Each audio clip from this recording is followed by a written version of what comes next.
जय हिंद, जोहार झारखंड। मैं शमशाद आलम। आज जिस मुद्दे पे बात करने वाले हैं वो मुद्दा है जेएलकेएम के वरिष्ठ नेता देवेंद्र नाथ महतो का एक कथन काफी ज्यादा जो है कि सुर्खियां बटोर रहा।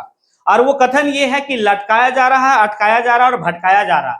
ये कथन संदर्भ हम समझ सकते हैं नियोजन नीति, स्थानीयता नीति, झारखंड की दशा और दिशा को लेकर उन्होंने कहा है। आखिर मामला क्या है? आखिर देवेंद्र नाथ महतो ये कथन क्यों कहे? लटकाया जा रहा, भटकाया जा रहा और अटकाया जा रहा, ये सारी बात करेंगे इस वीडियो में। इस वीडियो में आप लोग अंत तक बने रहिए। चलिए चलते और सारी बात को विस्तार रूप से समझते हैं कि आखिर देवेंद्र नाथ महतो रांची में जो है कि जब धरना पे बैठे और जब जो है कि मीडिया वाले लोग सवाल पूछने लगे तो वहां पर जो है कि देवेंद्र नाथ महतो ने नियोजन नीति को लेकर, स्थानीयता नीति को लेकर उन्होंने कहा कि लटकाया जा रहा, भटकाया जा रहा और अटकाया जा रहा। दरअसल बात हम लोग यहां पर यह समझेंगे कि दुमका यानी कि झारखंड की उपराजधानी से एक खतियानी पदयात्रा निकलता है और वो पद यात्रा जो है कि अमित मंडल के द्वारा निकाला जाता है। वो अमित मंडल जेएलकेएम के एक नेता है और वहां से जो है कि पैदल चलते चलते वो यानी कि पिछले 15 दिन जो है कि वो पैदल सफर तय किया और तय करने के बाद जो है कि रांची पहुंचता है। और रांची आज आने की 5 आने की जून को एक धरना होता है राजभवन के आने की सामने। और इस धरना में जो है कि जेएलकेएम पार्टी के जितने भी कार्यकर्ता वो सभी लोग जो है कि उस धरना में पहुंचते हैं। और पहुंचने के बाद सरकार की जो है कि जो नींद से सोई हुई है स्थानीयता नीति को लेकर, नियोजन नीति को लेकर, उसको जगाने का काम जो है कि लोग कर रहे हैं। अब यहां पर यह देखा गया कि देवेंद्र नाथ महतो वरिष्ठ नेता वो वहां पर उपस्थित है और जिस आंदोलन में देवेंद्र नाथ महतो उपस्थित होते हैं वहां पर जो है कि वो धारदार आने की आंदोलन हो जाता है। अब देखिए बात यहां पर क्या है कि थोड़ा सा ये समझेंगे। एक तरफ सदन में जिस तरीके से जयराम महतो जो है कि इस मुद्दा को लेकर 1932 खतियान आधारित नियोजन नीति को लेकर वो जिस तरीके से सदन में आने की बजट सत्र के दरमियान में जोरदार तरीके से बात को रखे, लेकिन बात तो रखे उसके बाद सरकार का इस मुद्दा पर क्या पहल रही? क्या सरकार इस मुद्दा को लेकर जो है कि संवेदनशील है? क्या सरकार जो है कि एक्टिव है इस मुद्दा को लेकर? जब एक्टिव नहीं है तो फिर जयराम महतो की जो पार्टी है जेएलकेएम, उस पार्टी के कार्यकर्ता और उस पार्टी के जो जितने भी नेता है वो सभी लोग जो है कि आंदोलन में चल पड़े सरकार को इसकी याद दिलाने के लिए। क्योंकि सरकार जो वर्तमान की सरकार झारखंड में है, ये सरकार इस बात को कही थी कि अगर हमारी सरकार बनेगी, अगर जो है कि जेएमएम की सरकार बनेगी तो मेरा एक जो है कि सबसे पहले हमारी जो काम होगी इस सरकार की वो ये होगी कि 1932 मतलब खतियान आधारित नियोजन नीति होगा, स्थानीयता नीति होगा। अब पहला कॉलम में अगर मैनिफेस्टो का अगर देखें, इस सरकार का मैनिफेस्टो में घोषणा यानी कि चुनावी घोषणा पत्र में अगर पहले आप देखें तो पहले लाइन में जो है कि नियोजन नीति को लेकर रखा गया था, स्थानीयता नीति को लेकर रखा गया था। लेकिन ऐसा कोई काम नहीं हुआ। पिछले 5 साल उधर सरकार चली और अभी मतलब 1 साल इधर, यानी कि टोटल 6 साल की सरकार अभी चल रही है। इस 6 साल के दरमियान में सरकार कोई सा भी काम नहीं किया। लेकिन लोगों को जिस तरीके से जो भी युवा हैं, क्योंकि हर प्रदेश का अपना अपना एक नियोजन नीति है, हर प्रदेश का अपना अपना एक स्थानीयता नीति है। अभी जयराम महतो हाल ही में जो है कि अरुणाचल प्रदेश गए, वहां पर जाने के बाद जो है कि देखे कि वहां का नियोजन नीति क्या है, वहां का स्थानीयता नीति क्या है, तो वहां पर इस बात को देखने को मिला कि अरुणाचल प्रदेश में किसी दूसरे प्रदेश का लोग जाकर वहां पर जमीन नहीं खरीद सकते। ये तो है झारखंड मतलब पूरे हिंदुस्तान से कोई भी लोग जाकर अरुणाचल प्रदेश में जमीन नहीं खरीद सकते। वहां की स्थानीयता ये है।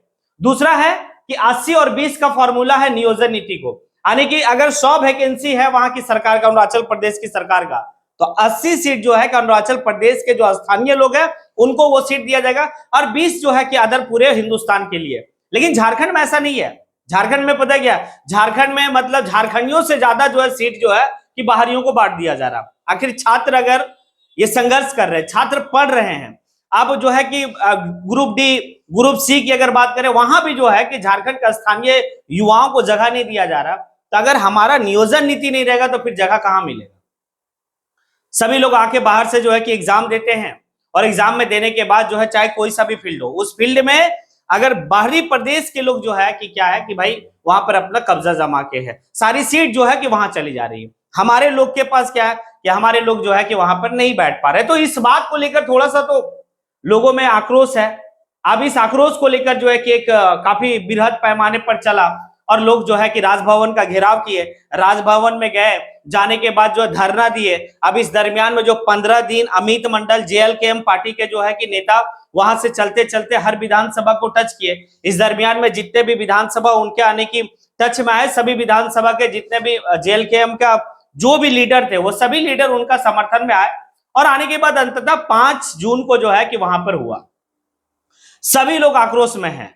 और एक बात तो कहावत है कि लोग कहते थे कि जयराम महतो को लेकर कि भाई जयराम महतो पहले चुनाव जीतेगा, जीतने के बाद सदन जाएगा, सदन में किस तरीके से बात रखेगा। तो जयराम महतो ने यह साबित किया कि भाई कि हम जिस तरीके से सड़क पे ऊंची आवाज में बात करते थे और तर्क के हिसाब से बात करते थे, उसी हिसाब से हम सदन में भी सरकार के सामने करेंगे। और ये किया भी बाकायदे, क्योंकि बजट सत्र में देखने को मिला कि सबसे ज्यादा अगर कोई सवाल पूछा तो वो जयराम महतो पूछा, झारखंड की स्थानीयता को लेकर, झारखंड की नियोजन नीति को लेकर।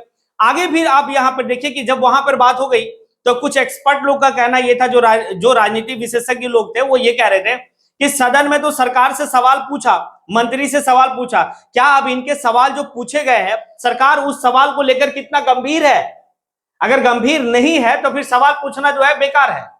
अब एक बात है कि जब सरकार आपके सवाल को गंभीरता पूर्वक नहीं लेती है तो सरकार को याद दिलाने के लिए सड़क पर उतरना होता है। बात समझिएगा, सदन और सड़क दोनों जो है एक दूसरे का पूरक है राजनीति में।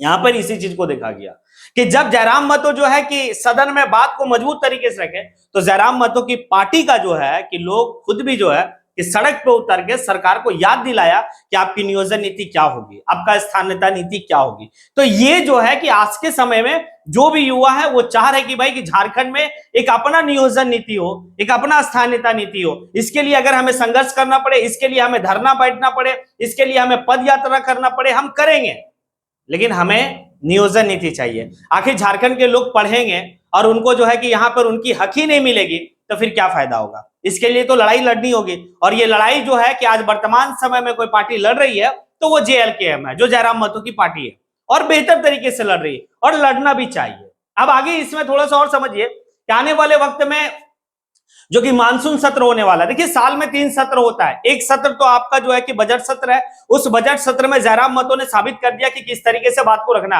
अब इसके बाद जो है कि मानसून सत्र आएगा। अब ये मानसून सत्र हमें लगता है कि बहुत ज्यादा नहीं, 15-20 दिन में जो है कि मानसून सत्र झारखंड में होगा।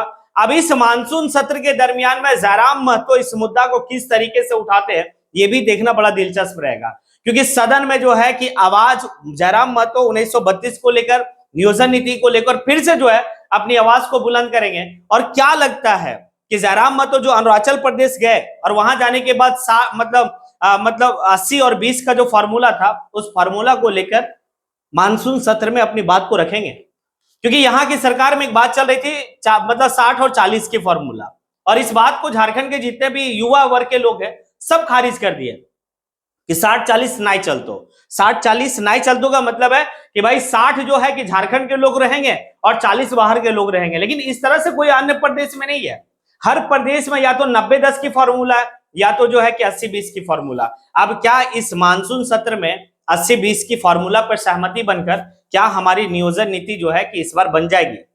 जिस तरीके से लोग जो है कि अपना ताकत दिखा रहे, जिस तरीके से लोग जो है कि अपनी बात को सड़क पे रख रहे हैं, सदन में रख रहे हैं, हमें लगता है कि अगर सरकार जो है इस बात को गंभीरता अगर पूर्वक से ले तो इस आने की मानसून सत्र में सारी बात हो जाएगी। और हमें लगता है कि सरकार को आईना दिखाने के लिए जयराम महतो के साथ उन सभी विधायकों को जो है कि सदन में आवाज उठानी चाहिए, जो लोग झारखंड की झारखंडियत के बारे में सोचते हैं, जो लोग जो है कि झारखंड के हक और हुकूक के बारे में सोचते हैं, जो कल तक जो है कि झारखंड की माटी की बात करते थे, उन सभी लोगों को सरकार से सवाल करनी चाहिए। क्योंकि सरकार में जो भी विधायक अभी है उनको भी सवाल करनी चाहिए कि आखिर यहाँ के जो बेरोजगार युवा है उनके लिए नियोजन नीति आप कब लाएंगे।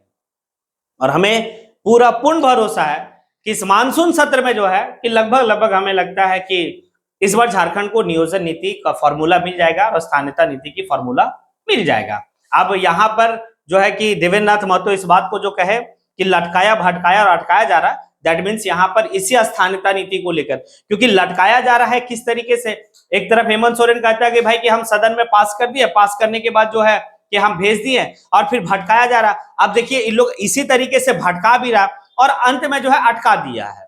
कि अब क्या क्या कह रहा है कि जब तक जो है कि यहां से हम लोग भेजते हैं तो भाई केंद्र की सरकार जो है कि 9वीं अनुसूची में नहीं डाल रहा है, अब बात नहीं होगा, ऐसे नहीं होगा, वैसे नहीं होगा। तो ये सारी बात जो है कि झारखंड के बेरोजगार युवाओं को, झारखंड के झारखंडियत जो बात को रखते हैं उनको वही कर रहा है भाई, लटका रहा, भटका रहा, अटका रहा। अब इस बात को देखना होगा और ये देखकर जो है कि बड़ा दिलचस्प रहेगा कि आने वाले वक्त में, आने वाले मानसून सत्र में क्या होता है और क्या इस बात को लोग कितना गंभीर, मतलब सरकार जो वर्तमान की सरकार है कितना गंभीरता पूर्वक लेगी, ये देखना बड़ा दिलचस्प होगा। अब आप लोगों से सवाल है कि मैंने जो कहा या जिस बात को लेकर जो है कि जेएलकेएम के नेता लोग जो है कि पद यात्रा में चले और चलने के बाद जो है कि मतलब राजभवन के सामने मतलब धरना दिए और अपनी बात को रखे, क्या सही है या गलत है? ये सारी बात आप कमेंट बॉक्स में आके कमेंट जरूर करें। इसी के साथ मैं अपनी बात को यहीं पे समेटता हूं। जय हिंद।